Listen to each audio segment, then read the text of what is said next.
Hey guys, Brett45 here. Welcome back to another video. In today's video, I am making part 6, finally, of my One Piece review, where I'm going to be reviewing Marineford all the way to the time skip. Um, and I don't even know where to start. Um, except, goddamn, One Piece fans were right. Marineford is the best fucking book. It's not even close. I don't even know like where to start, honestly. Okay. Um, so my biggest praise for Marineford is easily that out of every like the best way I can describe uh is it has the entertainment consistency of Water 7 combined with the emotional highs and beyond of any swap. So to essentially you put the best parts of both of those on One Piece arcs and put them together. And then you have Marineford because, oh my god, the emotional peaks are better than I didn't think was possible. Because like there were some things in his lobby that were just absolutely like shocking. Um, but like between Ace's death, just had like a spoiler for me, but um, White's death, which is now my new favorite moment in all of One Piece. Black getting two medals for this. Ruby using his hockey, his conquerors hockey again. This sheer just power of the Admirals and this juggling of the emotions of so many different characters and the fact that every single episode of Marineford was just consistently incredible.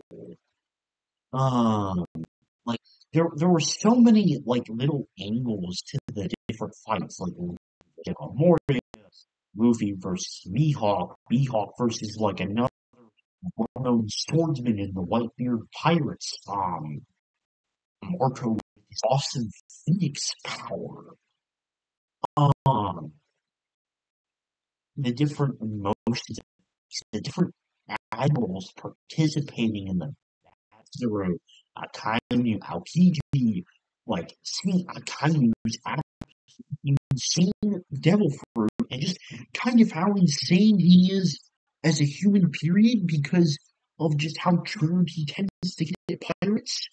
Um, like Ivanov versus Kuma because they used to be both revolutionaries. Um, and seeing that dispute between them, and I to tell him that they're still friends, but that won't work because they're shooting at him. Seeing Doflamingo just being this absolutely crazy badass who you can tell like who's on his side. Seeing Boa Hancock basically not even being a warlord of the sea for the Marines anymore because of how much he helped Luffy. It's amazing he's still considered a warlord after all that. Um, just seeing all the different members of Blackbeard's crew that he recruited by all the criminals that came down, and just seeing how utterly broken he is with both the Dark Fruit and the Tremor Fruit on top of that. It just makes you wonder, like, what the fuck else does he need to get as a power? Can he even have the powers than that? Seeing Goku's like busted ass devil fruit power, and then at the very end, seeing Shanks stop the war, and there's all this stuff about Kobe having hockey, and then it just went in my mind that the hockey was foreshadowed Stakea with the mantra stuff as well.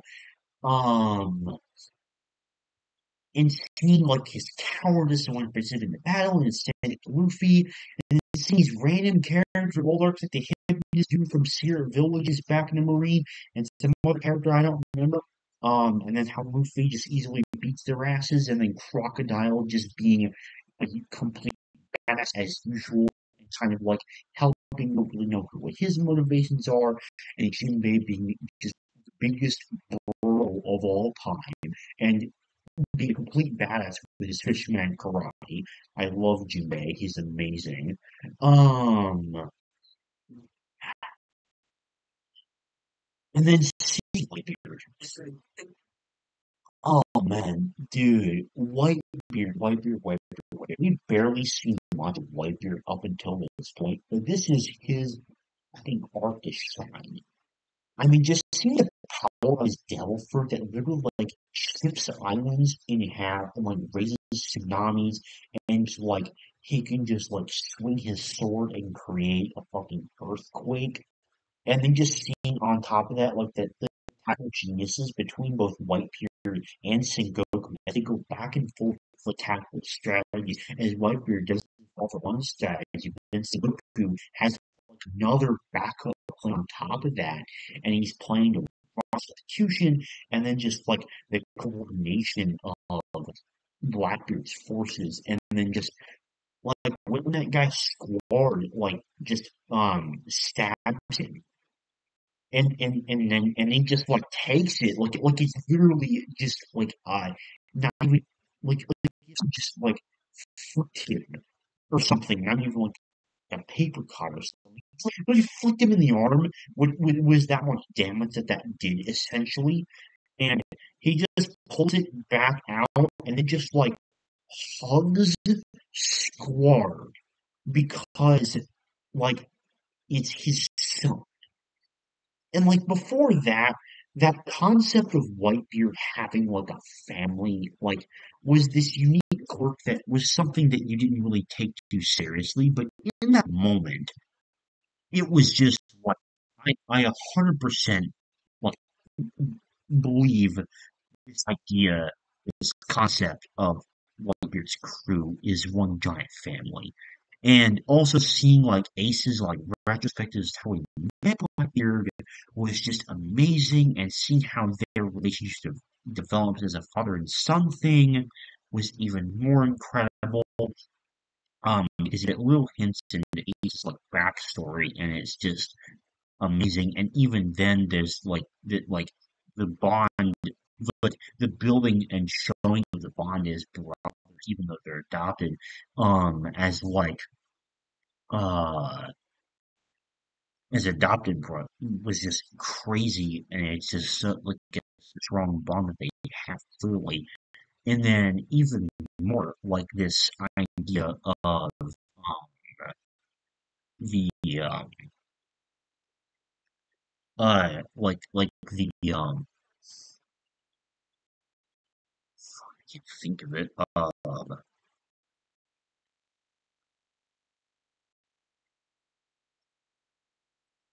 Anyway, I don't remember where I was going with that. But and kind of this idea of how he like views Blackbeard is just kind of like this long lost son. I just think is so interesting. Um, and then Blackbeard, dude. I know I've already kind of mentioned his like developer powers and all that stuff, but he is like insane.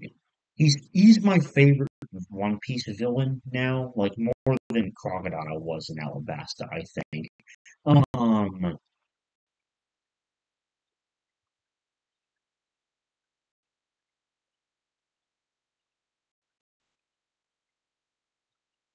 because there is just this absolutely insane idea of how uh,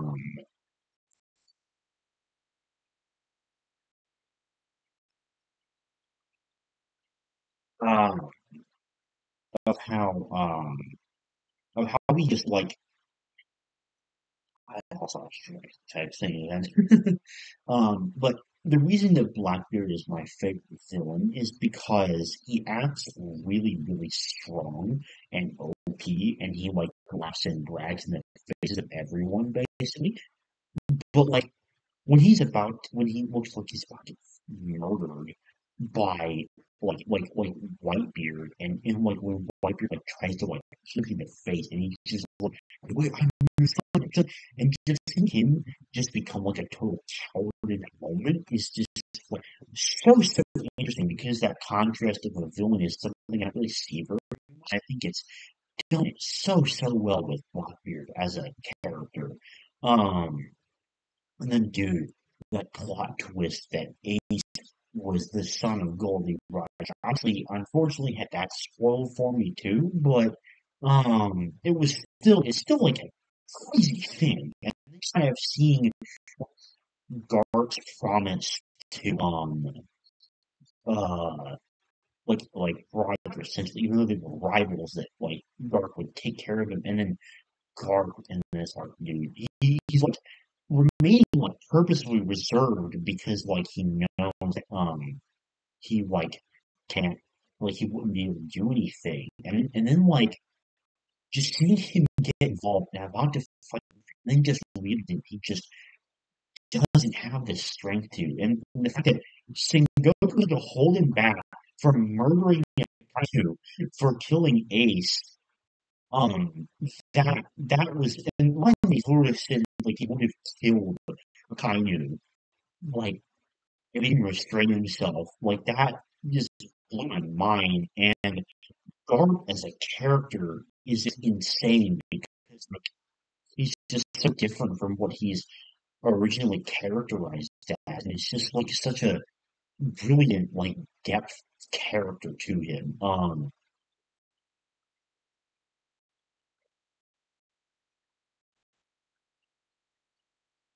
And then just like the fact that this arc literally has like everything, like there's so many like books and parts to it. Just the way it all comes together, like I'm just remember like Sentamaru because he had the pasta feasters closing in on the ships, but then there's just like where all the where all the different pirates they seem to like continually charging to each other, and it's just like this endless thing where they will not stop, and it is just this continuous back and forth of tactics, and then the walls go up, and it's like Buggy the Clown is just there, and he's just like a funny with all his like basically worshippers.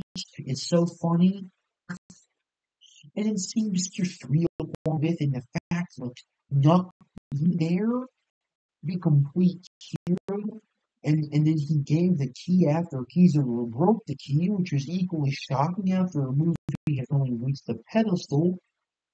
Um, I, um, uh, I am so all over the place with my thoughts about this art because I'm remembering like so many just little things. Um, this art was incredible, and it was amazing to me how this arc was just consistently entertaining with every single character, like just being masterfully developed. The relationships were perfect. Everything came together. There was like so many moving plots. There was tragedy, there was happiness, there was hope, there was despair, there was incredible action, there was a villain victory, there was like great villains, there was like the questionable actions of other characters. There was so many things. There was like incredible action. There was like betrayal of friendships. There was like there were so many things about this. And mostly I'm gonna talk about Waifu's death in the video, but like because I'm planning to get another video about top 20 anime moments soon. Um and that's on my list. Um, but just they suffered like like 200 stab wounds or something, like over 100 gun wounds, like 50 cannonball shots. Didn't get a single injury on his back. Didn't like bend his knee once, and he died standing up. That was incredible. And I think that kind of like is a very broad summary of my thoughts on Marineford. Obviously, I'm sure that I'm probably missing some minor detail what I thought was fucking incredible that made the arc that much better. But there were so many amazing things that go around it. It's kind of hard to remember, honestly. So for now, I'm just gonna kind of move to the post-war arc. Well, first off, the way that Shanks entered the war was fucking insane because he just stops trying to use a magma fist with his sword. That's fucking badass. I love that. Um, in fact, he was just like fighting Kaido and then just like held him off from spinning the war and then just like is just stopping him is just like crazy. And I just that so much. And I also think that oh,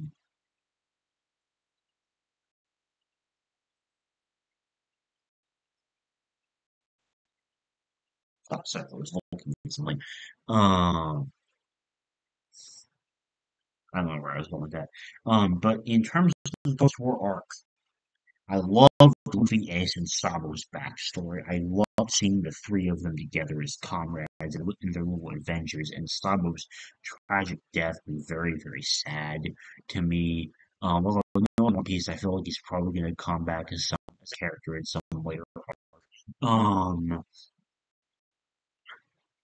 and just seeing how that like affected and seeing how like Luffy developed his Gum powers and also how like Ace and Luffy developed their relationship as brothers, I thought was amazing. Really loved that. And seeing them train at the end, like take off, and also seeing like the side stories of their characters that was interesting enough. Um, and also especially seeing uh, uh,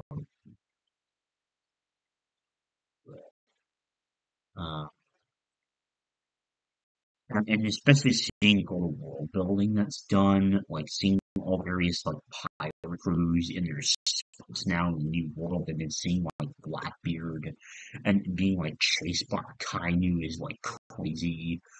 Um, and then like seeing how Whitebeard's like territory battles how that like all just like fall apart eventually, I think is really really cool. Um, yeah, and then I reached the time skip. Taking a Westworld past that, I watched into Sabo Odie. Those are great episodes. Seeing all the different characters and their new powers is really OP. I really like that. And I've watched like a couple episodes in the Fishman Island, but I'm not getting far enough into that to like make a proper and to be honest, that's a bit of a longer arc. That's probably gonna get its own review video whenever I finish that as like the next part of the series. But for now, that does it for part six of my One Piece review. And One Piece is now my third favorite. I think it trumped Code Geass as number three, and Marine was my favorite arc now. So there you go. That was the Marineford review. It was better than everyone said it would be. Uh, Thanks for watching, and I'll see you guys later. Bye.